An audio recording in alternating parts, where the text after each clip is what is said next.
Bienvenue dans notre émission La tête dans le cœur. Je suis Alix. Et moi, Caroline.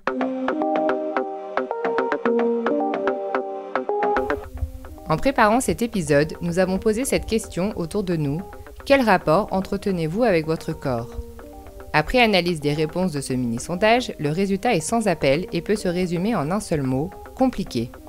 Alors, nous sommes d'accord que nous n'avons pas mené une enquête à l'échelle planétaire. Mais quand même. Qu'est-ce qui fait qu'aujourd'hui, nous avons pour la majorité une relation complexe avec notre corps ? Voyons-nous notre corps comme une entité à part de nous-mêmes ? Comment l'un des besoins fondamentaux qui est de se nourrir est-il devenu pour certains une problématique ? Dans cet épisode, nous allons parler du rapport au corps, à l'alimentation et à nos émotions. Ce sujet est vaste et nous tenons à rappeler que nous ne sommes pas médecins. Si le besoin se fait ressentir, nous vous invitons à vous tourner vers le professionnel concerné. Allez, on lâche la tête et on va dans le cœur. C'est parti ? Bonjour à tous ! Bonjour à tous, quelle joie de vous retrouver aujourd'hui pour ce 5e podcast, 5e vidéo.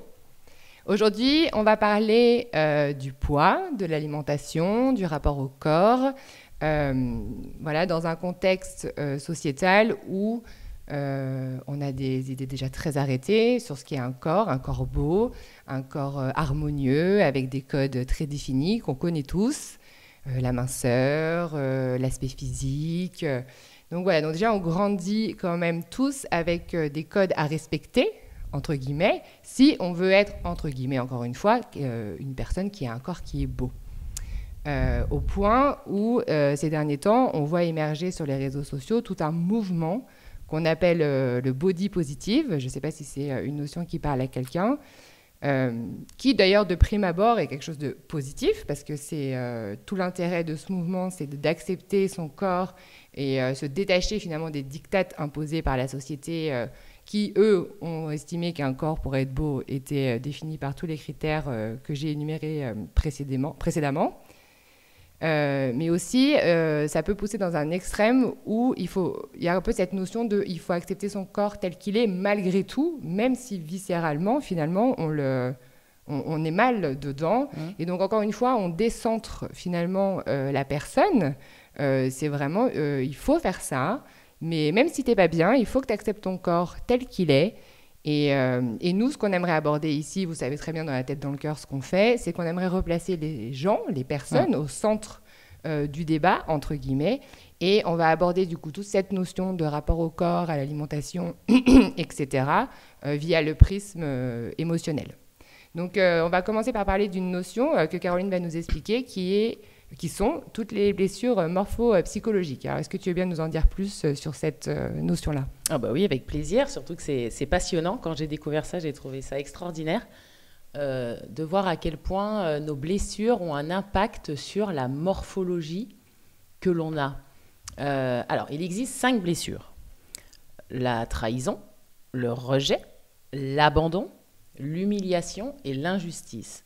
Et ce qu'il faut comprendre, c'est qu'on a tous plus ou moins 2 voire 3 blessures, d'accord ? Mais on en a une qui est prédominante sur les autres. Et bien évidemment, ces blessures varient au cours de notre vie si on évolue, si peut-être on fait un travail sur soi. C'est vrai que si on reste la même personne sans jamais se poser ne serait-ce que des questions ou évoluer, ben, la blessure a tendance à rester la même en fait, telle qu'elle. Donc, ce qui est intéressant de comprendre vis-à-vis du rapport au poids et donc à la morphologie que l'on a, c'est de prendre en considération surtout 3 de ces blessures. On va commencer par celle du rejet, la blessure du rejet. Vis-à-vis des aspects physiques, elle se manifeste par de la maigreur ou alors minceur extrême. Et c'est important de comprendre qu'il faut 3 caractéristiques physiques, d'accord, pour se dire qu'on a cette blessure. Donc, pour le rejet, ça peut être les joues creuses, tu sais, au niveau des omoplates, si c'est très creux. Clavicule. Oui, la clavicule, merci. Si par exemple, j'en sais rien, si on a des creux vis-à-vis de notre corps, Si, par exemple, aussi, c'est les trous, c'est les manques. Par exemple, les dents, tu sais, comme on dit, les dents du bonheur. Voilà, ça peut être un ventre très, très creux. Si on voit les os iliaques, voilà. Bon, tu m'as comprise. Il faut donc 3 caractéristiques. Donc, le rejet, c'est l'extrême minceur ou la maigreur, ou il faut avoir ces 3 caractéristiques-là pour dire qu'on a le rejet. Celui qui a la blessure du rejet, ou celle qui a la blessure du rejet, on dit qu'il porte le masque du fuyant. Il a tendance à fuir. De quoi? Les situations, les ses situations, émotions. ses émotions. Il est dans la fuite. Et la plus grosse peur des personnes qui ont le rejet, c'est la peur panique du succès. C'est comme ça. Ok. Et donc, cette blessure-là du rejet, on la porte si on est une femme du même sexe. Donc, ça veut dire que dès le plus jeune âge, on la porte de maman. D'accord ? Et ou si jumeau de conception, on va le porter vis-à-vis de sa jumelle déjà dans la vie intra-utérine. On va le revivre avec maman. Et après, au fil de notre vie, eh bien, on va pouvoir ressentir du rejet vis-à-vis des femmes de notre entourage.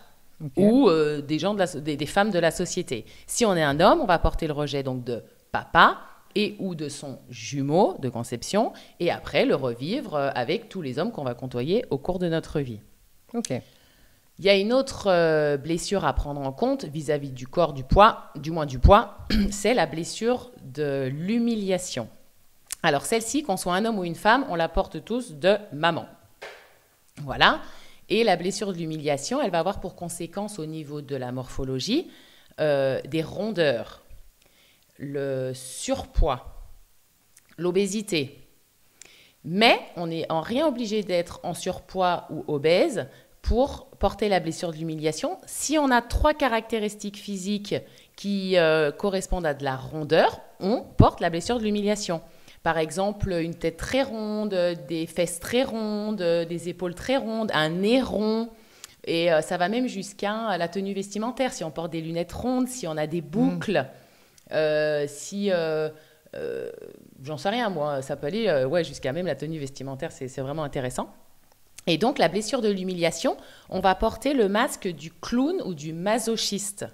Et ça veut dire que souvent, ça peut être des personnes, celles qui sont en surpoids et qui portent ce masque-là du clown ou celui du masochiste, ça va se manifester par être sans arrêt dans l'autodérision vis-à-vis de soi-même. Ça peut aller jusqu'à se salir en mangeant, tu vois, avoir cette notion d'auto-sabotage. C'est ça le masochiste, hein. C'est celui qui va sans arrêt s'auto-détruire, s'auto-saboter et qui, par-dessus le marché, va rire de ça. Mais attention, on parle d'une blessure quand même, hein, ça cache quelque chose de profond. Et l'humiliation, c'est vrai que c'est délicat à le cerner parce qu'on peut se dire, si on a cette blessure, on peut se dire, mais j'ai aucun souvenir que maman m'ait humiliée, mais ça peut être très, très insidieux, ça peut être aussi pris dans le ventre, ça peut être, j'en sais rien, est-ce qu'on me mettait le pot en plein milieu du salon et je devais faire petit mes besoins au milieu de tout le monde, ça peut être perçu comme de l'humiliation. Est-ce qu'on me changeait sur le capot de la voiture, on changeait ma couche au regard des autres, hop, je l'ai pris comme une humiliation.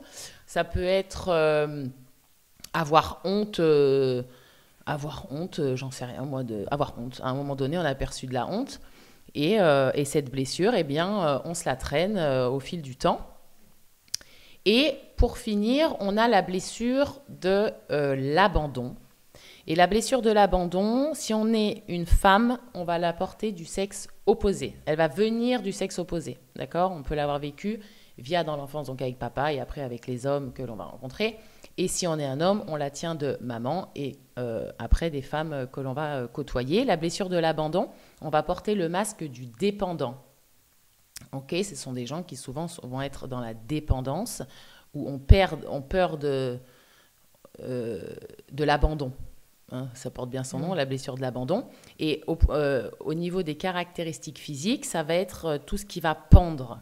Hein, ce sont des gens qui ont les épaules qui pendent comme ça, qui peuvent avoir la peau qui pend, les yeux qui tombent, les fesses qui pendent, enfin tout ce qui pend, quoi. Et souvent, on la remarque chez les personnes âgées quand elles se sentent abandonnées, soit par la société, soit par leur partenaire de vie, soit par leurs enfants, j'en sais rien, peu importe. Eh bien, elles ont tendance à avoir cette blessure-là de l'abandon. Donc tout ça, c'est à prendre en considération et c'est hyper intéressant de voir que nos blessures psychologiques ont un impact sur notre morphologie. Enfin, moi, j'ai trouvé ça assez passionnant quand j'ai découvert ça. Oui, c'est vraiment déjà commencer à regarder son corps aussi avec une notion plus psychologique et plus émotionnelle, quand on voit effectivement que ça peut déjà impacter quelque chose dans la matière, quoi. C'est vrai que c'est assez fort. Et ok, donc les blessures morphopsychologiques, ça s'appelle. Et ensuite, il y a aussi ce qui va faire en lien avec l'épisode précédent. Il y a un peu nos conditionnements aussi de notre passé, notre éducation, quel rapport dans la famille il y avait lié au poids, à l'alimentation, au physique, tous ces traumatismes. Est-ce que, voilà, lorsqu'on a vécu un trauma, on parle de blessure, mais est-ce qu'il y a d'autres traumas et d'autres conditionnements qui peuvent faire que plus tard, on aura un rapport au corps qui sera peut-être différent de quelqu'un d'autre? Complètement. Moi, je vais donner l'exemple de plusieurs cas que j'ai eus via mes consultations en séance de détachement. J'ai un jour reçu une patiente qui, lors de sa première séance, la première chose qu'elle me dit, c'est « Écoute, j'ai tout essayé. » Bon, déjà, quand on part du principe qu'on a essayé quelque chose, ça vient quand même montrer si on l'a fait en son âme et conscience ou si on a fait qu'essayer. Essayer quelque chose, on a l'impression qu'on n'y croit pas trop, quoi, tu vois. Ouais. Mais bon, parenthèse fermée, elle me dit, j'ai tout essayé, j'ai fait tout un tas de régimes, me suis même fait accompagner par des médecines alternatives, etc. Et je viens te voir, tu es ma dernière chance, j'ai envie de maigrir. Alors déjà, quand on a envie de s'alléger en termes de poids, on va éviter de dire maigrir, parce que maigrir, on devient aigri. Et on va aussi éviter je veux perdre du poids, parce que tout ce que l'inconscient perd cherche à le retrouver. D'accord ? Cette fameuse anecdote de je perds mes clés de voiture, si en rien je les trouve, qu'est-ce qu'on va faire ? On va aller chercher le double des clés. Et c'est hyper parlant. L'inconscient, tout ce qu'il perd, il cherche à le retrouver. Donc ça, c'est des petites anecdotes à prendre en considération, mais qui sont en rien négligeables. Donc si on a envie de s'alléger, je m'allège de temps, ou mon objectif est de peser tel poids, ou je mincis. Voilà, on va prendre des mots qui seront plus doux vis-à-vis de l'impact sur le corps. Donc elle vient me voir et elle me dit ça. Et moi, à partir du moment où j'ai une personne qui me dit j'ai essayé plein de choses, rien n'y fait depuis des années, tout de suite, moi, dans ma tête, je me dis il y a un avantage secondaire à garder ce poids. C'est-à-dire que c'est quoi le risque si là, je m'allège de ce poids que j'ai en trop? Et donc, je lui pose cette question. Demain, je lui demande l'objectif, elle me dit je veux en perdre 30. Je lui dis demain, tu as 30 kilos en moins. C'est quoi le risque? Et là, elle réfléchit et elle me dit mais je vais attirer le regard de l'homme. Et je lui dis, ok, et c'est quoi le risque d'attirer le regard de l'homme? Et elle me dit, j'ai peur de l'homme. Et en creusant, en faisant le travail, eh bien, on s'est rendu compte qu'elle avait été abusée sexuellement, elle avait subi une agression sexuelle par un homme durant son enfance. Et tant qu'elle n'avait pas mis le doigt sur la blessure primordiale de cette prise de poids, elle aurait pu essayer tout ce qui était possible et inimaginable en termes de régime, rééducation alimentaire, etc. L'inconscient, en rien, allait lever cette protection qu'elle s'était mise, sinon il y avait danger. Donc là, c'est aussi prendre conscience que le corps nous met des barrières, mais pour notre bien. Et en plus de ça, quand on a subi une agression, peu importe, sexuelle ou autre, si on a l'impression qu'on m'agresse à un moment donné, c'est ma graisse qui va se mettre en place comme bouclier, comme protection. Et donc, en faisant un travail, on a réussi à aller lever ce blocage. Mais c'est intéressant de voir qu'elle a voulu suivre les dictats de si je veux m'alléger, je dois faire des régimes. Pour elle, c'était la seule solution. Sauf qu'en fait, il y avait quelque chose de bien plus profond, bien plus inconscient qui s'était mis en place. Donc là, il y a quand même tout un travail. Le poids, ça ne se règle pas comme ça en une séance. Mais tant qu'on va en rien trouver l'origine, malheureusement, on nage à contre-courant. Autre exemple, j'ai une personne qui vient me voir et dans ses objectifs de travail, oui, en dernier venait ce rapport au poids, mais c'était en rien pour elle la priorité. Elle avait trop de mal-être en elle, qu'elle voulait travailler avant, mais elle savait qu'elle avait, elle aussi, 25 kilos de trop. Et pourtant, cette même personne me disait, enfin, Caroline, je ne mange rien et j'ai au moins 30 kilos de trop. Je ne comprends pas. Donc, pareil, on a fait une première séance sur toute autre chose. On est allé libérer la petite fille de ses traumas. En 1 mois et demi, elle s'est allégée de 15 kilos. Pourquoi ? Parce qu'elle avait allégé, elle avait déposé ces poids qu'elle portait depuis sa naissance. Oui, comme si notre corps, il nous protégeait finalement de traumatismes passés, voire même actuels. Il fait un peu une barrière quoi, dans tous les sens du terme. Mais pour notre bien. Oui. On a l'impression que c'est à notre détriment. Mais lui, c'est si tu m'enlèves cette carapace, il y a un risque derrière. Bah, pour notre bien, et dès lors qu'on prend conscience que notre corps nous passe un message et qu'on fait un lien entre notre corps et nos émotions. Et à l'inverse, pour des personnes qui sont en sous-poids, par exemple, et qui aimeraient prendre du poids, ou même des personnes anorexiques ou qui sont très, très maigres. Alors, l'anorexie, et je sais de quoi je parle parce que je l'ai traversée pendant 2 ans quand j'avais 17-18 ans.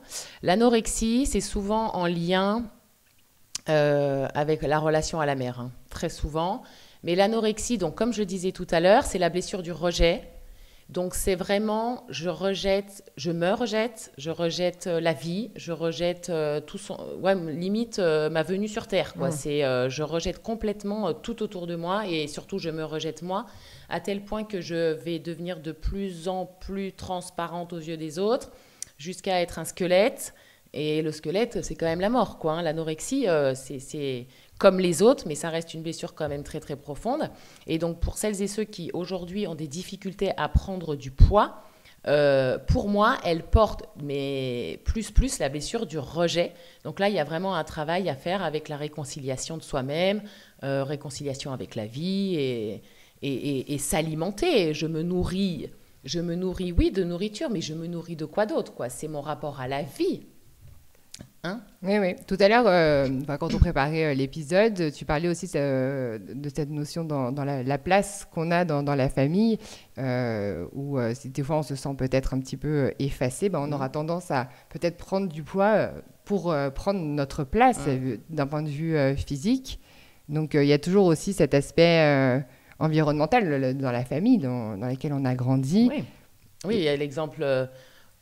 Je connais un exemple dans la fratrie où le frère, une fratrie de 2, un garçon et une fille, où le frère monopolise toute l'attention de ses parents et au détriment de cette fille-là qui, elle, pour exister, pour prendre sa place, elle, le moyen qu'elle trouve, inconscient bien évidemment, c'est de prendre du poids pour dire où je suis là, j'existe. Hein. Ça peut être aussi à l'inverse. Hein. Une fois de plus, c'est un peu un extrême. C'est soit je m'efface, je peux tomber dans l'anorexie, etc.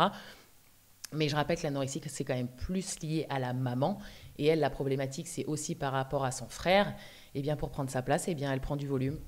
Et ça peut être aussi, j'ai eu le cas d'un petit garçon en séance qui ses parents me l'avaient amené parce qu'il avait sans arrêt la peur de perdre ses proches. Et il était sans arrêt dans cette angoisse de et si ma maman elle meurt, et si mon papa il meurt, et mes grands-parents, et donc il était sans arrêt dans cette peur de perdre, et ce petit garçon portait peut-être déjà 20 kilos de trop, mais c'était impossible pour lui de perdre du poids, hein, alors que pour lui sa plus grande peur c'était de perdre, donc il gardait.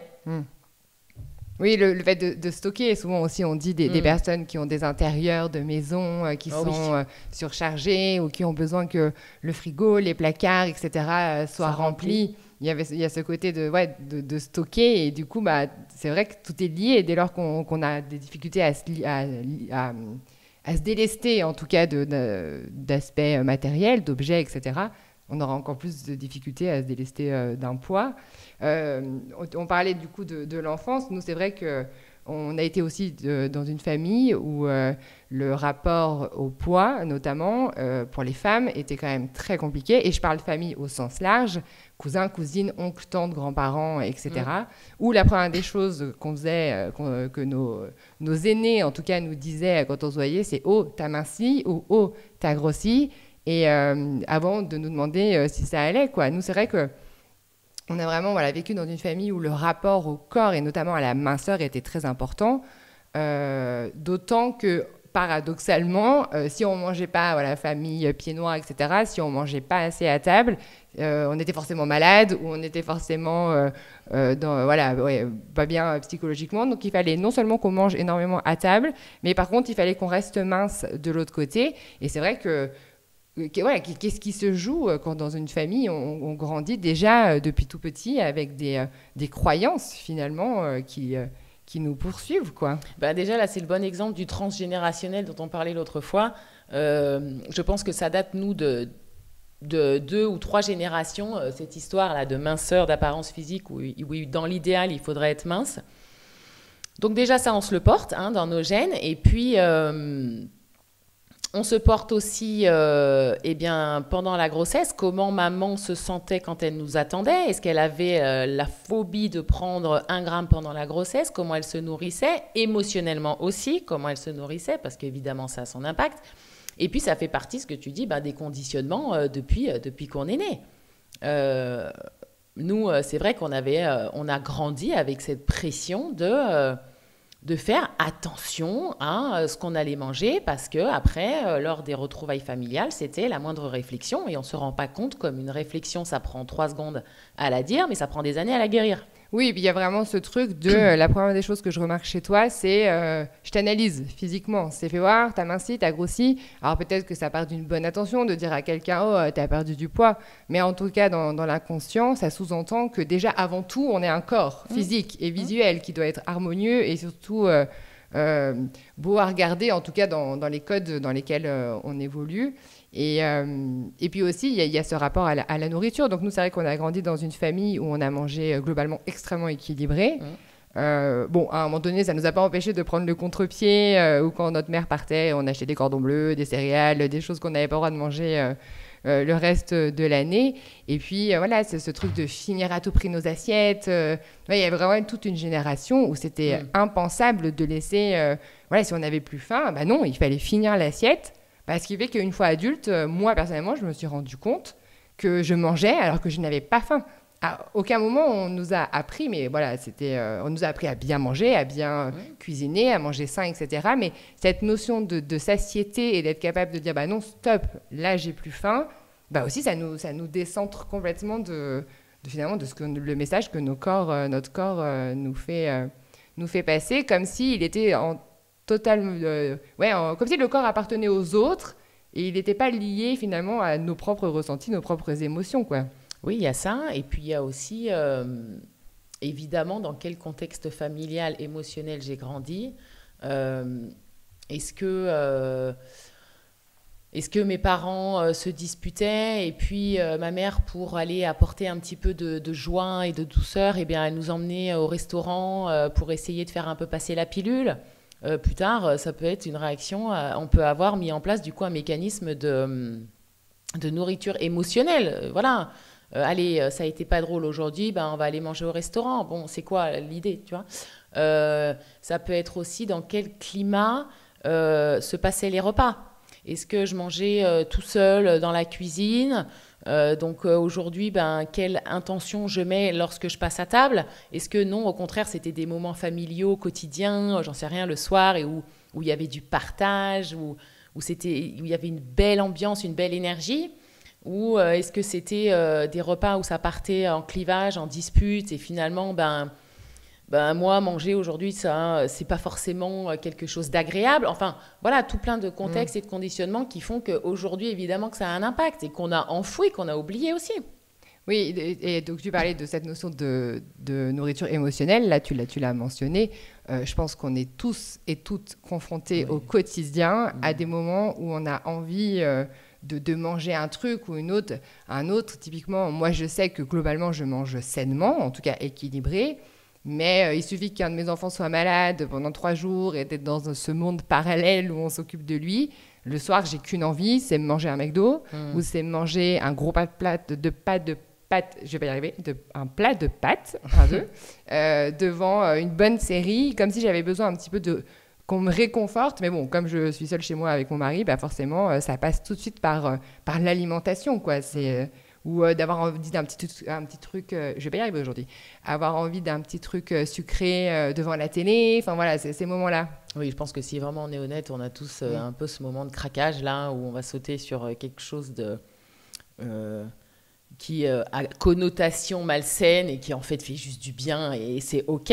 Alors, effectivement, si on a tendance à être attiré de manière compulsive ou non par des produits plutôt sucrés. Le sucre, c'est quand même la symbolique de la douceur. Donc, c'est intéressant, c'est qu'on a peut-être à un moment donné, là, dans cet instant-là, besoin de douceur.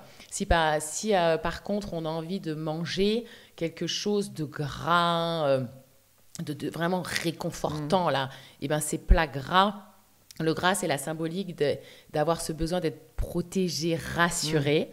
Si on se rue sur le chocolat, eh bien le chocolat, c'est la symbolique de l'anti-stress. C'est vraiment en lien avec ça. Si par exemple on mange très pimenté, moi je vois mon fils, il est encore plus ici à La Réunion, il est ravi parce qu'il y a du piment à toutes les sauces. Et lui, il a besoin de piment dans sa vie. C'est un enfant qui aurait vite tendance à se lasser ou à s'ennuyer. Eh bien c'est intéressant de voir que c'est le seul de la famille qui, à tous ses plats, rajoute du piment. Tu vois, du piment dans la vie, c'est bien connu de dire ça.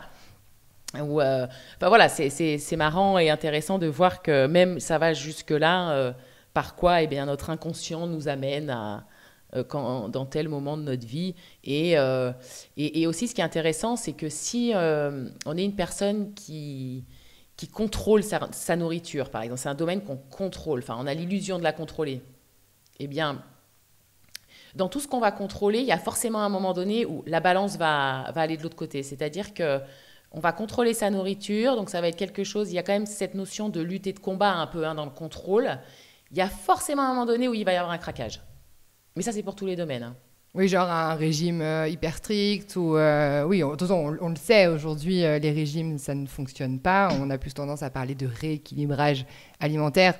Du moment où on tombe dans un extrême quel qu'il soit, on sait bien qu'à tout moment il y aura une rechute, quoi, mais parce que c'est l'intention. Naturel. Oui, c'est l'intention qu'on y met. Est-ce que si j'y vais avec le contrôle, à partir du moment où on contrôle quelque chose, c'est du mental, c'est du combat. Donc il y a forcément un moment donné où ça va lâcher. Oui, parce que encore une fois, quand on va faire un régime où on va manger très strict, par exemple, encore une fois, on va aller chercher quelque chose de l'extérieur, c'est-à-dire qu'on va aller prendre une méthode, quelle qu'elle soit, mais à aucun moment on se pose en conscience et se dire, ok, mais en fait, pourquoi j'ai ce besoin peut-être de manger beaucoup, ou pourquoi est-ce que j'ai ce besoin de manger gras de manière permanente. Et dans tous les cas, on s'en rend compte qu'au fil de notre vie, il y a des phases, si on est vraiment à l'écoute de notre corps. Et on s'en rend bien compte quand tu parles un peu de cette notion de nourriture émotionnelle. Notre envie de manger quelque chose, elle répond aussi à un besoin émotionnel. Un besoin émotionnel, ça peut être un vide qu'on a envie de combler. On a l'impression que c'est un puits sans fond et que la seule chose qui nous réconforte, eh bien, ça va être de manger. Donc c'est intéressant à un moment donné, si on ressent vraiment que là, il y a une problématique vis-à-vis de ça, eh bien, c'est d'aller voir au niveau émotionnel, ce qui fait qu'on a ce besoin de se remplir. Après, on peut aussi apporter énormément de douceur vis-à-vis de ça. On a le droit de s'octroyer des moments où on craque et où on mange. C'est l'intention qu'on va y mettre derrière. Est-ce que derrière ça, le lendemain ou juste après, on va s'auto-saboter en se disant « tu vois, t'es pas capable, t'es nul, et nanana ». Ou alors, est-ce qu'on peut se dire « bon ben, ok, c'est pas grave, quoi ». Si ça devient redondant et que c'est une problématique, bien sûr qu'il faut aller en faire quelque chose. Mais je pense que se rajouter par-dessus, se jeter des coups de fouet, ça n'arrange rien. Bien au contraire, on va encore plus être dans cette séparation de ce corps qui va devenir encore plus un ennemi qu'on va combattre, alors que lui, il fait tout pour rétablir l'équilibre en permanence et que c'est notre meilleur ami, en quelque sorte. Justement, si une personne là, qui nous écoute rencontre une problématique liée à son physique, quelque chose qu'elle aimerait changer, mais qu'elle n'y arrive pas, déjà, par où elle pourrait commencer? Bon, déjà, écoutez cet épisode, mais après. Déjà. Eh bien, si aujourd'hui, là, elle rencontre une problématique vis-à-vis de son poids, déjà, comment elle le vit par rapport aux autres? Est-ce que c'est son mari, sa femme qui est sans arrêt en train de lui rappeler que ça ne lui va pas? Est-ce qu'elle le ferait? Donc, du coup, est-ce qu'elle entamerait quelque chose pour lui ou pour elle? Ou est-ce que vraiment elle le fait vis-à-vis d'elle-même? Est-ce que peut-être, ou alors se poser la question, est-ce qu'il y a un avantage secondaire à garder ça? Est-ce que si demain... je me libère de ce poids, eh bien, je serai plus séduisante et je serai obligée de faire l'amour avec mon partenaire de vie. Et en fait, la problématique, elle est là, c'est que j'en ai aucune envie. Est-ce que... se poser la question de si demain, je m'occupe de moi dans ce domaine-là, c'est quoi le risque? Ne serait-ce que déjà se poser cette question et le cœur va donner la réponse. Ça peut être intéressant. Après... eh bien, se prendre en main. Et se prendre en main, eh bien, c'est ce qu'on dit, nous, depuis nos émissions. C'est à un moment donné, eh bien, soit se faire aider par quelqu'un de compétent pour aller à la racine, pour aller à un moment, peut-être, observer avec bienveillance ce passé, les conditionnements qui font qu'aujourd'hui, on a telle attitude, tel comportement avec la nourriture, et aller en faire quelque chose. Mais en son âme et conscience, avec amour, et pas avec lutte, combat. Tout est lié. On se rend bien compte que le corps, l'âme, l'esprit... Tout est lié. Donc, notre corps, est-ce qu'on le voit comme un véhicule qu'on pose chez le garagiste quand il ne va pas bien? Ou est-ce que notre corps fait partie d'un tout? On a tendance à se souvenir qu'on a un corps quand celui-ci nous fait souffrir. Oui, c'est ce que j'allais dire. Et je trouve que cette phrase-là que tu m'as dit quand on a préparé l'émission, je trouve qu'elle est très forte parce que moi, dans mon cas personnel, j'ai pris conscience de mon corps. En tout cas, je l'ai vu différemment dès lors que je suis tombée enceinte. Et que j'ai vu tout l'aspect extraordinaire de la grossesse et de l'accouchement. Et je me souviens que quand j'étais rentrée chez moi, je m'étais dit, mais enfin, notre corps, il est incroyable. Le corps des femmes, d'autant plus, je trouve, avec cette dimension liée à la grossesse, etc. Et je me suis dit, on l'a totalement banalisé. Alors moi, l'élément déclencheur, ça a été ce que j'avais vécu vis-à-vis de la naissance de mon fils. Mais je me suis dit, mais pourquoi est-ce qu'on n'est pas plus encensé par ça? Qu'est-ce qui fait qu'à un moment donné, on a oublié de s'émerveiller devant la puissance de ce corps qui construit et qui fabrique un bébé et qui est capable de le mettre au monde, quoi. Enfin, moi, ça me paraissait fou. Et donc déjà, il y a vraiment eu un avant-après de la vision de mon corps à ce moment-là. Avant, j'étais en totale dissociation avec lui. Mon corps, c'était ma façade, quoi. D'ailleurs, je sortais jamais pas maquillée. Il fallait toujours que j'ai les ongles faits, tirés à 4 épingles, etc. C'était un peu, comme tu disais, un peu une protection. En tout cas, ça, je prends soin de moi, je suis bien. Je donnais l'image que j'étais bien parce que l'image que je renvoyais était, en tout cas, socialement convenable. D'ailleurs, quand j'arrivais les peu de fois où je suis allée pas maquillée au travail, tout de suite, on me disait, mais enfin, Alix, t'es malade? Qu'est-ce qui t'arrive? T'es fatiguée, ça va pas bien? Non, moi j'avais juste pas envie de me maquiller ce matin. Donc cette notion de le vibrer, de le sentir dès lors qu'il nous fait mal, ou en tout cas qu'il nous fait... ça c'est clair, c'est vrai. Et aussi, on nous a jamais appris à nous poser la question. Moi, j'ai envie que les gens se posent la question. Aujourd'hui, quand ils pensent à leur corps, c'est quoi la première émotion qui vient? Est-ce que tout de suite je pense à son aspect physique qui me déplaît? Est-ce qu'aujourd'hui il est douloureux parce que je souffre d'une maladie, d'un handicap, etc. Quelle est la première émotion quand on pense à notre corps? Moi, je sais que depuis un certain temps, je le gratifie, je lui rends grâce à ce corps. Je l'ai très longtemps détesté. En tout cas, je ne voyais que ses défauts. Et effectivement, plus je refusionne avec qui je suis, plus je rentre en introspection, plus je m'aime. J'aime l'âme que je suis. Et plus finalement, ce corps, je l'aime. Et je suis plus bienveillante aussi avec lui. Après, effectivement, c'est quel regard je pose sur l'être que je suis. est-ce que, comme on disait tout à l'heure, tiens, au fait, c'est vrai, ouais, j'ai un corps, mais là, c'est parce qu'il me fait souffrir. Et souvent, quand on a mal quelque part, on se dit, oh là là, j'ai tellement envie de revenir à l'état normal dans lequel j'étais. Mais cet état normal, est-ce qu'on le gratifie, comme tu l'as dit? Moi, je sais que tous les soirs, avant de me coucher ou le matin quand je me réveille, déjà, je remercie mon corps d'être euh, en santé, en bonne santé. Il m'a permis de marcher, il m'a permis de courir, il m'a permis d'entendre, de ressentir, de voir.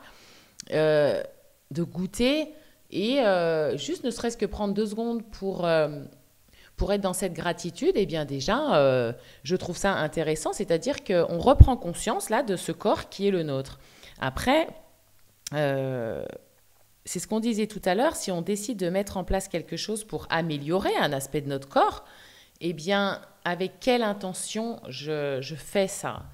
Une fois de plus, est-ce que c'est bon, bah, tu vois, hein, ce corps que je déteste, eh bien, je vais le changer, l'objectif dans 6 mois, il sera atteint? Ou est-ce que ça va être, non, mais là, j'ai décidé de prendre soin de toi, mon corps, tu vois, on va se donner la main et on va avancer ensemble et je vais t'apporter cette douceur et cet amour dont tu as manqué. Parce qu'au final, le cœur du problème, ça reste un manque d'amour. Alors, on peut dire un manque d'amour reçu, oui, mais c'est aujourd'hui quel amour je me porte à moi-même. Moi, je sais que Dieu sait que le poids, ça a été quand même un long et dur sujet me concernant. Je suis passée par des phases où j'étais rondelette, des phases où j'ai été complètement dans l'anorexie pure souche. Et après, ça a oscillé. Les grossesses, j'ai pris énormément de poids, mais je m'en foutais, mais royalement, parce que je portais la vie et pour moi, c'était ce qu'il y avait de plus beau et de plus important. Hop, après grossesse passée, ben si, là, je reprenais quand même possession de mon corps et j'avais envie qu'il soit quand même harmonieux, mais harmonieux en rien pour le regard des autres, c'était vis-à-vis de moi. Moi, je me sens bien si je me sens légère, parce que j'ai l'impression de plus ressentir l'énergie qui circule en moi. Après, c'est propre à chacun. Mais je pense que je me suis réconciliée avec ça à partir du moment où moi, j'ai compris que ce corps était sacré, que c'était le véhicule de mon âme et qu'il était important que j'en prenne soin comme je prendrais soin de tous les autres domaines de ma vie. Oui, c'est intéressant de constater qu'effectivement, il y a des phases dans notre vie où on n'est pas en phase avec notre corps. Et c'est OK, effectivement, dans un postpartum où notre bébé ne dort pas, où on est fatigué, enfin, on a d'autres chats à fouetter.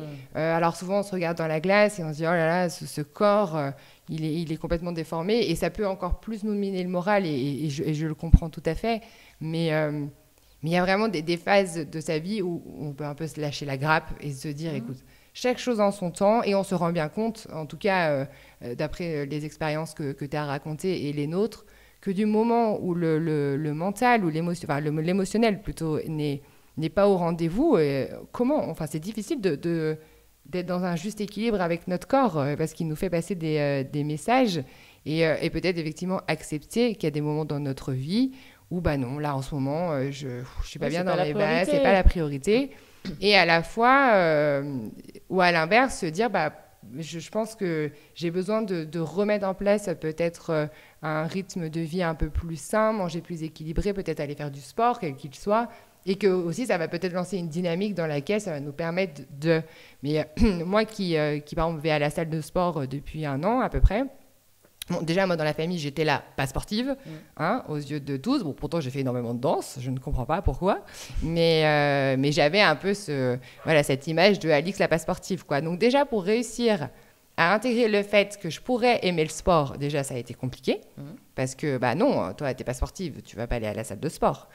Et c'est vrai que j'y suis allée vraiment dans cette quête de douceur. C'est-à-dire que j'y vais, oui, parce que j'ai envie aussi de dessiner mon corps, etc. Et je n'ai pas honte de le dire, entre guillemets. Et tu prends du plaisir à y aller. Et je prends énormément de plaisir à y aller. Ça me fait du bien physiquement et ça me fait du bien mentalement. Je veux dire, je sors de là, voilà, quand je suis énervée, je vais courir comme une tarée. Enfin, je veux dire, il y a ce truc ça me permet de complètement libérer mes émotions.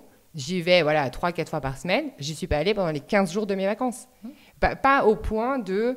parce que mon mari y va aussi. Et du coup, ce truc de dire qu'est-ce qu'on fait, tu gardes les enfants, j'y vais. Non, nous, les vacances, pour nous, c'est le matin, c'est la douceur, c'est le moment qu'on partage avec nos enfants. Pendant 15 jours, on n'y est pas allé. On s'est mis un petit coup de pied aux fesses pour y retourner là, une fois que les enfants ont repris l'école. Mais c'est jamais dans cette notion de violence. Moi, à mes 30 ans, c'est très, très précis, à mes 30 ans, j'ai réalisé que je ne me souvenais même pas la dernière fois que j'avais mangé sans avoir une toute petite arrière-pensée qui me dit attention. Alors, ce n'était pas omniprésent, ce n'était pas quelque chose, moi, qui a conditionné, en tout cas, ma vie, mais ce que j'ai dit à Camille, je lui ai dit, mais en fait, toute ma vie, j'ai regardé ce que je mangeais. J'ai analysé, mais pas dans le sens, je le regarde parce que j'ai envie d'avoir une alimentation saine et équilibrée. Je regardais parce que je me disais, mais attention, là, tu as mangé ça, là, tu as mangé ci, alors que tu devrais manger ça demain, et puis, tu n'aurais peut-être pas dû. Et là, j'ai dit, non, mais c'est pas possible. Enfin, je vais pas continuer à en permanence être dans cette analyse. Et donc, voilà. Mais aussi, c'est lié à tout un travail d'amour de soi et de s'aimer profondément. Et je me suis dit, je vais arrêter de me faire ça, en fait, dans cette violence. Et petit à petit, ça m'a donné envie de manger équilibré. Et ça ne nous empêche pas de nous faire des bons repas les week-ends à coups d'apéro et de bonbons et de coca. Enfin, je veux dire, voilà, on n'est pas du tout dans une démarche parfaite, c'est pas ça. Mais il y a quand même cette notion d'équilibre. Oui, complètement. D'être à l'écoute. Et puis, on se rend compte que plus on s'allège de poids, c'est bien le cas de le dire, de poids de notre passé, de tout ce qui nous pèse, de tout ce qui nous gonfle, c'est ce que je disais l'autre fois, de tout ce qui est en nous et qui n'a plus raison d'être en nous, plus on fait ce travail de libération et plus naturellement, déjà le corps va retrouver son harmonie, c'est-à-dire son aspect physique de base. Oui, qui est le sien. Qui est le sien. C'est-à-dire qu'on va être même attiré par des aliments, mais ça va se faire naturellement. On va être attiré par peut-être une alimentation qui sera différente de celle qu'on avait jusqu'à maintenant. Mais tout ça, ça se fait de manière naturelle, sans effort. Et aussi redonner cette confiance au corps que si on se libère, lui, de lui-même, il va nous apporter, si on l'écoute, on va être attiré par des choses qui vont nous faire du bien, qui seront bénéfiques. Et parfois, on craque sur le paquet de gâteaux. Et on craque sur le paquet de gâteaux. Et c'est OK, quoi. Je veux dire, il y a un moment donné, on ne peut pas être non plus sur tous les fronts en même temps. Mais c'est vrai que si en ce moment, on est submergé par tout un tas de choses et qu'on se dit, et en plus, je ne me supporte plus, je ne fais pas la taille que je voudrais, du moins la taille de vêtements, comme tu disais, c'est peut-être commencer par le commencement et apporter de la douceur vis-à-vis de tout ça. Et tout est lié de toute manière. Je pense que si on va travailler un domaine de notre vie, dans tous les cas, ça va déverrouiller les autres. Et le corps va... Le corps, lui, il est au diapason de notre état d'être, de notre état d'âme, de notre état émotionnel. Donc lui, il s'ajuste, il fait son rôle parfaitement. Et moi, je sais que mon corps, c'était mon ennemi jusqu'à il n'y a pas si longtemps. Enfin, quand même, on va dire il n'y a pas si longtemps. Aujourd'hui, comme tu disais tout à l'heure, moi, j'ai toujours été émerveillée par la grossesse, la gestation, cette magnificence-là je trouvais toujours ça incroyable. Et après, petit à petit, je me suis dit, attends, mon corps, là, il me montre des signaux. Mon corps, il cherche un équilibre permanent. Mon corps, s'il a tel comportement, il est en train de sortir mes poubelles émotionnelles. Donc, en fait, c'est mon ami. Et aujourd'hui, je parle à mes cellules. Je suis persuadée qu'avec cette intention d'amour, on peut faire de notre corps notre meilleur ami. Et une fois de plus, c'est être dans cet alignement, dans cette réunion avec lui. Oui, parce que d'autant que le fait d'être aligné, justement, on est forcément aussi mieux mentalement, mieux dans ses baskets, entre guillemets, et du coup, le regard de l'autre a aussi moins son importance. Parce que, je veux dire, il y a aussi ça, cette notion de voir les autres qui nous regardent, nous, la réflexion de petite, de « Ah, t'as grossi, t'as minci », comme si c'était comme s'il était accessible à tout le monde et que tout le monde pouvait se permettre de nous dire ça te va. Enfin, ouais, je sais pas comment dire la confiance qu'on acquiert en renouant avec qui on est, forcément c'est une confiance aussi qu'on a en notre corps, et ça veut pas dire qu'on n'a pas envie peut-être de le voir changer, de le modifier pour telle ou telle raison, mais ça permet de l'aborder quand même de manière très différente, et comme tu dis, d'être son allié et de plus le voir comme cette entité à part. Puis on parlait de sa magnificence dans la grossesse, etc. Mais pas que. Quand on pense quand on coupe, il cicatrise, quand on prend, il respire tous les jours. Enfin, c'est quand même déjà avoir un corps sain, en bonne santé. Moi, c'est quelque chose que j'ai mis du temps à comprendre. Comme si c'était un peu, c'est normal, enfin, tu vois, parce que j'ai eu la chance d'avoir un corps sain et en bonne santé jusqu'à présent. Aujourd'hui, je rends grâce à ça, comme tu disais toi aussi tout à l'heure. Tous les matins, je me réveille et je gratifie le fait que déjà, ils soient en bonne santé. Alors, ça ne veut pas dire qu'on n'accorde pas d'aspect, qu'on ne fait pas attention à son aspect physique Bien et d'être sûr. bien dedans. Mais déjà, voilà, s'autoriser à se dire, voilà, oui, déjà, j'ai la chance. Nous, autour de nous, on a des personnes très proches qui souffrent de grosses pathologies au niveau du corps, qui les handicapent au quotidien. Ils ont un rapport au corps qui est encore différent. Qui est encore différent, mais pour ceux qui ont transcendé, c'est-à-dire mis vraiment en lumière l'épreuve qui a fait que ce corps est comme ça, je te garantis qu'elles portent un regard totalement différent sur leur corps. Je pense qu'elles sont dans une gratitude et un amour sain et vrai vis-à-vis de ce corps qui, peut-être à un moment donné, a été mutilé, a été modifié. Mais je crois que si pour certaines, elles sont passées pas loin de la mort, leur corps, aujourd'hui, il a une importance et une valeur inestimable. Hein. Et ça, il y en a beaucoup qui, quand elles ont traversé des épreuves très difficiles vis-à-vis par rapport à des maladies, etc., aujourd'hui, elles se vouent un amour, quoi, avec un grand A. Et peu importe le corps, l'apparence qu'il a aujourd'hui, elles sont en vie et je crois qu'il n'y a que ça qui compte, finalement. Oui, c'est ça, remettre un peu l'église au centre du village et être capable aussi déjà de rendre grâce à ce qui est, et ce qui est bien, et ce qui est en bonne santé. Et plutôt que de regarder aussi d'un point de vue physique que ses défauts, peut-être regarder déjà aussi, commencer par regarder ce qui nous plaît, ce qui est selon nos critères harmonieux et ce qui nous met en joie. Et voilà, déjà honorer son corps sain et en santé, c'est déjà une première étape. Et en plus de ça, ça ne veut quand même pas dire que pour celles et ceux qui aujourd'hui rencontrent une problématique vis-à-vis du poids, on reste toujours vis-à-vis du poids. On va revenir sur le poids. On n'est pas en train de dire qu'il faut s'accepter, parce que ça, c'est un peu la mode, comme tu le disais. Non. Acceptons-nous, malgré, j'ai envie de dire, si on a envie, si c'est possible de modifier certaines choses, dans la mesure où c'est possible, eh bien, il y a quand même ce petit coup de pied aux fesses à se mettre aussi. Il y a... J'irai pas jusqu'à dire de la discipline, mais presque. C'est-à-dire qu'à un moment donné, si j'ai pris conscience qu'il était important que je change telle attitude vis-à-vis, par exemple, alimentaire, eh bien, il faut se donner ce petit coup de pouce qui va faire que, allez, je décide, mais une fois de plus, c'est en mon âme et conscience. On peut se donner un coup de pied aux fesses avec la joie de le faire, tu vois. Ce sera une fois de plus, ce sera pas du combat, c'est... Allez, je décide de prendre soin de moi et ça va me faire plaisir d'aller peut-être changer ma manière de faire mes courses, etc. Oui, parce que je pense qu'on peut faire ça du moment où on s'est replacé au cœur et qu'on ne le fait pas pour les mauvaises raisons et qu'on ne le fait pas parce que notre mec nous dit t'as grossi, il faudrait que tu perdes du poids, ou parce que quand on est au travail, on se prend des réflexions, enfin tu vois, ou peu importe, qu'on le fait du moment où on s'est recentré et qu'on a pris conscience que de manger sain, toi, tu as jeûné, et tu jeûnes depuis des années, le fait de ne pas manger, de faire ce jeûne, c'est quelque chose, tu le dis, moi, c'est un équilibre qui me convient, et il y a peut-être des fois où tu aurais peut-être eu envie de manger, mais que tu sais que pour ton bien physique et émotionnel, tu as besoin de ça. Moi, je parlais de la salle de sport. Je sais qu'aller à la salle, aujourd'hui, c'est quelque chose qui fait partie de mon équilibre de vie. Ça ne veut pas dire que quand il fait un temps pourri, je n'ai pas envie de rester chez moi sous la couette, ou quand, au contraire, il fait grand beau, d'aller me dire on va se boire un café sur la plage plutôt que d'aller à la salle. Mais c'est ce que j'appelle un petit coup de pied aux fesses, mais qui est doux. C'est pas...